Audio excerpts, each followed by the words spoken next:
Well, hello and welcome to the new video, and the car this time is the new SsangYong Fernando Torres. Of course the Fernando is just for fun, because the name really reminds me of Fernando Torres, a great Liverpool striker. It's over Nelson, it's a beautiful ball for Torres, it's an absolutely superb goal. The pass, the touch, the turn, the shot, perfection, 1-0 Liverpool. And the car itself is nowhere similar to him, because this car looks rugged and dependable, which he was in the striking, but let's get rid of him. So this is a sort of a bigger than a mid-size SUV, something of the size of a Land Rover Discovery Sport. Only this car is much sharper in its design. You have edges really everywhere here, and the face looks really tough. So yeah, what I like about the face is that it actually looks really tough and kind of very well designed. You have this Torres name here, and also this toe eye here also is a little bit interesting because it's red, as you can see. Now let's go around the car. So we have 20-inch wheels here. This is a top spec model, so we have 20-inch wheels here. These are tires of 245, 45, 20.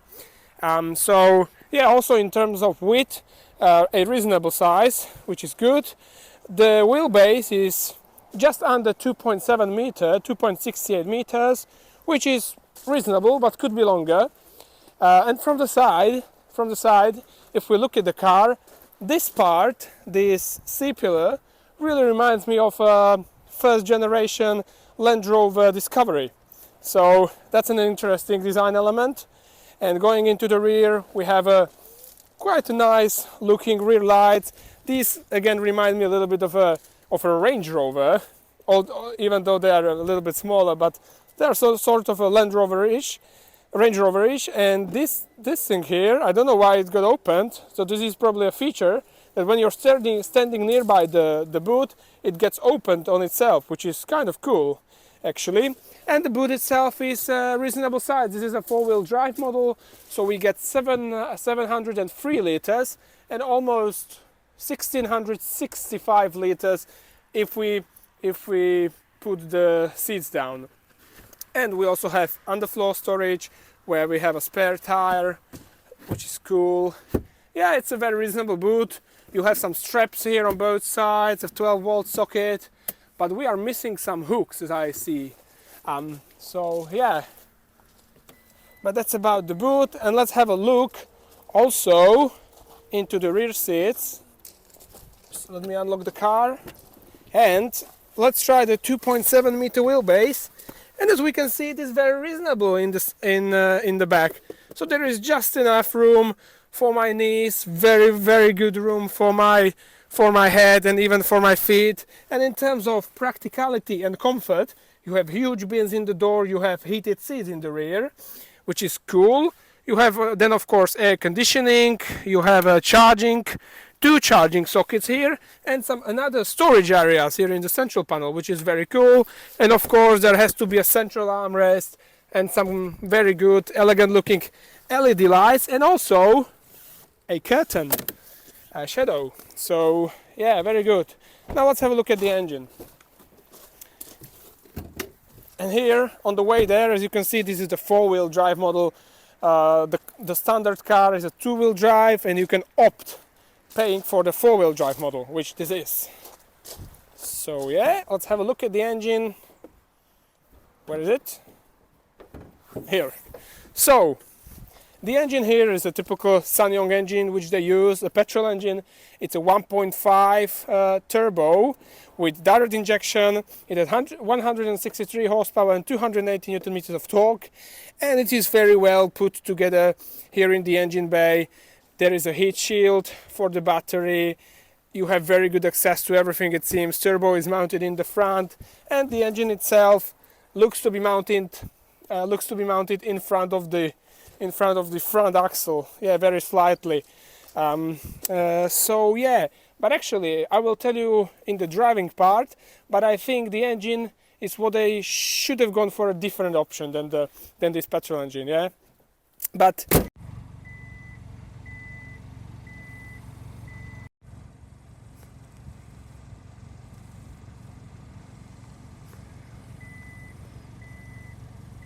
that's about it about the walk around of the SsangYong Torres.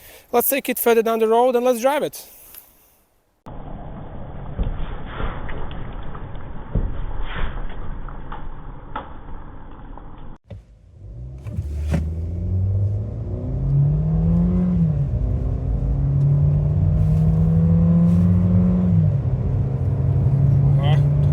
Jak nejde.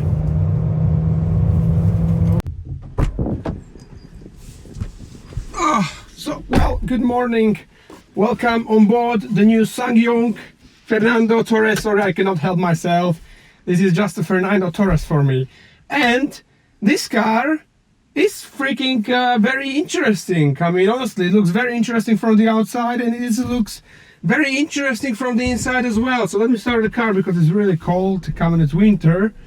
So yeah, the first thing I'm gonna set up is the heated seats, which you do through this display, which looks like from the cars, from JLR cars, like a Jaguar or Land Rover, or my friend said it even looks like an Audi. This secondary dimmed screen underneath the main display, so it's really rather cool. So now I click on the seat button or the icon, then I have nice animation of the seats, and I can opt either for heating the seats or ventilating the seats in summer. So this is a really great function the SsangYong cars for their price offer. Ventilation of the seats, great. I can also on this display very quickly turn off the start and stop system, which is great. I can also heat the steering wheel and also open the tailgate from here, which this button for the tailgate is also on, of course, when the car is turned off or when you turn the engine off, which is great. You can still do it from here. Otherwise, then also a very somewhat well, interesting or unusual feature is that you have the electronic parking handbrake here from the left side, on the left side from the steering wheel, rather than here in the central console. It takes some time to get used to, and particularly for its position, as there is nothing else apart from the handbrake, no other buttons, but you can get used to it very quickly. Now in front of me is of course the digital driver's display, but it is not a digital driver's display like you would expect. Instead of a one big or wide one, there are three separate smaller displays which are very good quality. On the left one I have the ref counter. In the middle one I do the settings of the car, and I have all sorts of information about the drive. And on the right one I have both the digital speedometer and the analog one, or the one that looks analog, and also the fuel gauge. So that's great. The steering wheel is quite big. It's a 4-spoke steering wheel, as you can see. On this part you set the car mostly, and also the cruise control, and on the left side this is the multimedia, but here is this is assisted drive in the lanes. In terms of sitting position, I am sitting slightly taller than I would have wanted, but it's okay. But in terms of, again, the interior itself, it's also very well put together and very well built. Nothing squeaks here. These sort of lookalikes of aluminium components, they don't squeak. They're very well put together. It has a very nice texture. The plastic here on the dashboard is really squishy and soft, and also here on the doors. Also the panels on the doors, they don't squeak too much. So really well built interior. And you have also some nice ambient lighting here in the front part, which is very sort of minimalistic but very nice. And then in terms of practicality, I have two USB-A connectors, one for charging, one for multimedia, wireless charging, a space for the phone. I don't have a phone here now, but space for your phone so that it doesn't fly around. A few cup holders, really loads of space here. And also a central armrest with deep enough space and a 12-volt socket inside. So all well and good. Yeah. So I would say let's start driving. One more thing I will say, this central display, which looks like Toyota one, you cannot set the car through it, but only the multimedia. But it's very doable. I mean, I don't see it as a big of a problem. Okay, so release the handbrake. Nice, and we can set off. So this car is slightly bigger than a mid-size SUVs. I would say it's comparable in its size to something like a Land Rover Discovery Sport. So yeah, it's also quite boxy. And well, I have to say it looks a little bit unaerodynamic. So yeah, but what we have here, the engine powering this car is a 1.5 liter petrol engine producing 163 horsepower and 280 newton meters of torque. You can have it with either a 6-speed manual, or in this top of the Ranger you can opt and pay for a 6-speed automatic transmission, which I think is a torque converter one, or at least that's what it feels like. And although it's really not bad, it's shifting quite nicely, smoothly. It's also very smooth in the traffic jam. I would probably get the manual one, because my experience with these SUVs that when I have a manual transmission, I am able to lower the fuel consumption down, and that's what I would have wanted in this car. The reason behind is that its fuel consumption is quite big. In the city it's around 10 liters, 10.1, 10.3. The least I could get was 7.3 on the B roads, and on the motorway depends how fast you drive. So at 120 it was 8.5, 110, 120. At 130 kilometers per hour it was sorry, at 130 it was 10.5, and when you drive slowly it was like 8 point slower. You drive for like 8.5, 8.6. And the average now that I have from everything is 9.8 liters for 100 kilometers, which is what manufacturer says. But it's quite a tall consumption. And what I think they should have done with this sort of size of the car and the shape of the car, I think they should have given you the option of also choosing for a diesel engine. If they would give you the option of the 2.5e XDI engine that they have for the bigger Rexton, I think that would be amazing. This car could then have really good fuel consumption, and that is much more pleasant for driving around. And that is because this car with this fuel consumption has only a 50 liter fuel tank. So I did just around 400 kilometers, and then I had to refuel the tank again. So yeah, either a bigger tank or a diesel engine would be appropriate as an option for this car. Now I didn't expect much from the driver's point, as I don't usually do with the SUVs, but I have to say I'm very pleasantly surprised, because the steering in the city when you're maneuvering is very lightweight. It gives the car actually a very good turning radius, which is very good for maneuvering in the city, which I was quite surprised. But then when you speed up, the steering stiffens up a little bit and is actually nicely precise, has a quite nice feedback also from the wheels, which is thanks to the suspension, which has a positive caster, I think, in the front. So yeah, I mean, quite nice. And then there is the balance of the suspension. I remember with different SUVs, they are crashing into the angulations on the road and bumps, and they are bouncing on the front axle. This car very nicely balanced. If you're going through the angulations or for the jumps on the road, it keeps its composure very flat, particularly its front. It's not bouncing at the front, it's not going with the front into the angulation. It just keeps its composure very nice. So, and this is probably because it has a good weight distribution. Yeah, and also what is quite good, unless you are really throwing it into corners, then you feel the softness in the suspension, I have to say. But when you're just driving like normally and very smoothly into the corners, it doesn't really lean too much at that point, and it feels very controlled. And you have this sort of feeling that it's leaning on the outside rear wheel, which is what is a nice driver's feel if you have this in a car. So yeah, in this regard, that's actually quite nice.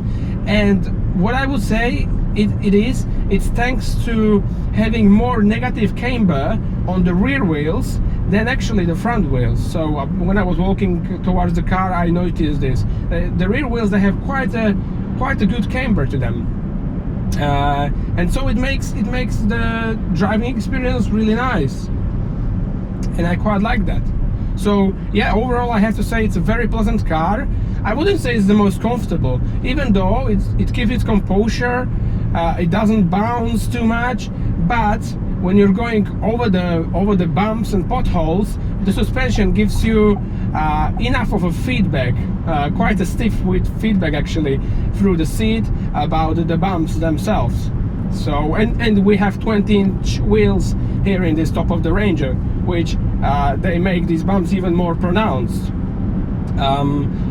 So yeah, but overall we have to say this is a very good car actually, because it started in my country around 26,000 euros with some bonus, and this top of the Ranger is 40,000 euros, which is very normal with this car, but this is slightly bigger, remember, than the Kia Sportage or a Hyundai Tucson. Yeah, it's fantastic value, and you actually don't lose this feeling of being up to date, and yeah, it just feels great. It's nice. I really do like it how it is. So that leads me to the likes and dislikes. So let's start, I think, with the dislikes. So the biggest dislike, I would say, I have to say, is the engine. 163 horsepower in this car, which weighs around 1700 kilos, but particularly its size and aerodynamic drag and the shape, the boxy shape, the tough shape, I think it's not enough. You know, 160 horsepower, and I'm not loaded. Remember, I'm not loaded, but at bigger speeds, it feels as though it doesn't have enough power maybe to keep the car, and then it needs to eat a little bit more fuel. So I think a diesel would be really appropriate. The 2.2 liter diesel that the Rexton has is a really great engine. It's also reasonably economical. With the huge Rexton that weighs almost 2 tons, I was getting 8 liters fuel consumption, which is amazing. That would be probably the biggest dislike I have. Then maybe another I would have is the process of turning the lane assist could be a little easier. It's quite a complex process, and you have to turn it, of course, every single time you drive the car. So that would be another one. Yeah, but from other very important features, yeah, there is nothing really to make a critique about, because yeah, the car is very reasonable. And in terms of likes, well, it has to be the steering, which is good. It has to be the suspension, which is very surprisingly well managed and set up. The way it leads corners, yeah, it's just really nice. And the gearbox, well, I think it's good. I would opt for the manual, but the 6-speed automatic transmission is not bad. And then, of course, loads of space in the back, even despite you have 2.7 meter wheelbase. There is a huge space, and also a huge boot, 703 liters with this 4-wheel drive model. Even you can get even more, over 800 liters with the 2-wheel drive model. So yeah, that's another great thing, that you have a 4-wheel drive. I would expect maybe if SsangYong is saying about themselves that they are specialists for SUV, that they would give you this like a terrain response, rotating knob somewhere, but it does its purpose, the 4-wheel drive. It works reasonably well in off-road conditions. So yeah, all around I have to say, SsangYong TORRES, really rather surprisingly good car. Yeah, it's even better than I expected from SsangYong. And yeah, if you're up for something like this, I could definitely advise you to be one of the competitors to be parked in your garage. So yeah, I give it, if I would be rating the car, I would give it a nice 8 out of 10. So yeah, that would be it to the SsangYong TORRES, Fernando Torres. Of course, more videos are coming on very soon, and I hope to see you in the very next time. In the meantime, take care of yourselves, and I'll see you in the very next video. Thanks for watching. Goodbye.